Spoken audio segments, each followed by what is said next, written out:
ಇಂದಿನ ಸಂಚಿಕೆಯಲ್ಲಿ ನಾವು ಶವಾಸನ ಹೇಗೆ ಮಾಡೋದು ನೋಡೋಣ.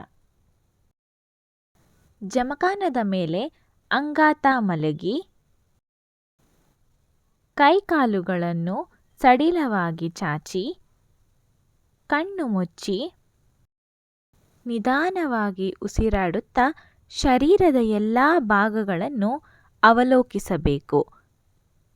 ಶರೀರವನ್ನು ನಿರಾಳವಾದ ಸ್ಥಿತಿಗೆ ತರಬೇಕು. ನಿಧಾನವಾಗಿ ಶರೀರದ ಕಾಲ್ಬೆರಳು, ಮೀನುಕಂಡ, ಮಂಡಿ, ಚಿಪ್ಪು, ತೊಡೆ, ಹೊಟ್ಟೆ, ಎದೆ, ಬೆನ್ನು, ಭುಜ, ತೋಳು, ಕೈಬೆರಳು, ಕುತ್ತಿಗೆ, ತಲೆಯ ಹಿಂಭಾಗ, ಮುಖ, ನಾಲಿಗೆ, ತುಟಿ, ಹಲ್ಲು, ಮೂಗು, ಕೆನ್ನೆ, ಕಣ್ಣು, ಹುಬ್ಬು, ಹಣೆ, ನೆತ್ತಿಗಳನ್ನು ಕಣ್ಣು ಮುಚ್ಚಿ ಮಾನಸಿಕವಾಗಿ ಗಮನಿಸುತ್ತಾ ಪಾದದಿಂದ ನೆತ್ತಿಯವರೆಗೆ ಕ್ರಮವಾಗಿ ಪ್ರಯಾಣ ಮಾಡಬೇಕು. ಎಲ್ಲ ಭಾಗಗಳನ್ನು ವಿಶ್ರಾಮ ಸ್ಥಿತಿಗೆ ತರಬೇಕು. ಉಸಿರಾಟವನ್ನು ನಿಧಾನವಾಗಿ ಗಮನಿಸಬೇಕು.